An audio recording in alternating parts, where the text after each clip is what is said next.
Hey everyone, I'm Ahoy here. So this segment is the first of many I plan to do on Pokemon Origins. Pokemon come in many shapes and sizes, the forms of a lot of interesting animals, plants, machines, and ice cream cones. A lot of you probably know the story of Gyarados, but if you don't, please watch and enjoy.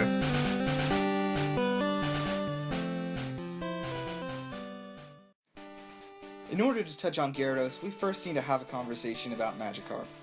Valued at roughly 500 Pokédollars, Magikarp can be found literally anywhere. And yet, in the first generation, its direct evolution Gyarados is considered one of the strongest in the game. So how did that happen? Magikarp is based on the Asian carp, which is actually extremely different from the North American carp, if you're familiar with that. People in Japan and China regularly eat Asian carp, whereas here they're kind of too bony. When Asian carp are scared, they will flop about 8 to 10 feet in the air, which is kind of like Magikarp's splash attack. Pokemon name origins can sometimes be relevant too. Magikarp's name is a combination of magic and carp, possibly mocking Magikarp, but I think it's a nod to the magical transformation it undergoes when it evolves. Koi King, the Japanese name, is a combination of koi and king, which is a reference to the crown on its head. Gyarados is a lot more interesting. It might derive from Gyakusatsu, which means massacre or slaughter, or Gyakyo, which means hardship or adversity, or Gyaku, which means reverse or contrary. The last one might be referring to how different it is from Magikarp. People are constantly asking, why is Gyarados a flying type? Well, the answer is windsocks. The Chinese fly them as carps and serpents and dragons, sometimes for decoration, sometimes for festivals. Gyarados' serpentine body is not really designed directly after a dragon, but after a serpent-shaped windsock. And actually, if anything, I think Mega Gyarados looks more like a windsock. So where did that legend come from?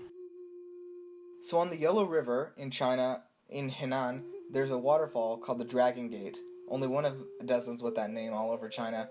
It's said that if a certain carp called Yulong can climb the waterfall, they'll turn into dragons. Every year in the third month of spring, they swim up from the sea, and they gather down at the bottom of the pool at the foot of the falls.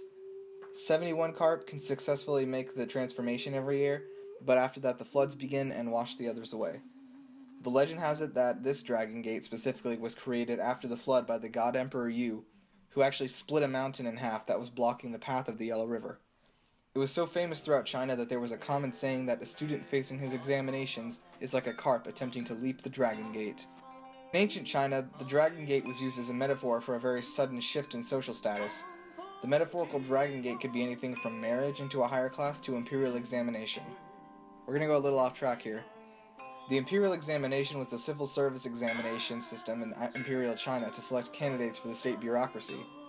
So this became popular in the mid-Tang dynasty and actually continued until it was banned in 1905 for being so stupid. The exams were based on knowledge of classics and literary style, not technical expertise. So successful candidates generally were just people who shared a common language and culture, which is interesting because at that time, everyone in the country shared a common language and culture. This kind of meant that the people who ruled were not any more adept to rule than those who didn't. So there's a band called Trivium that's actually made a song called Becoming the Dragon, and it's about this legend. Here's a clip of it right now.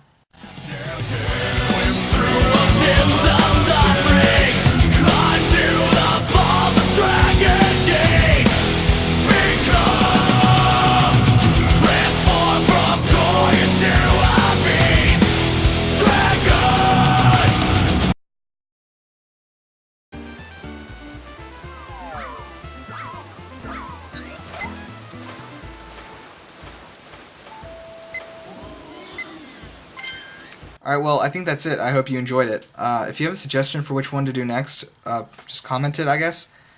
Please subscribe if you want to see more of these. And, yeah, hope you enjoyed it. Hi, I'm Omojo. Let me be your guide.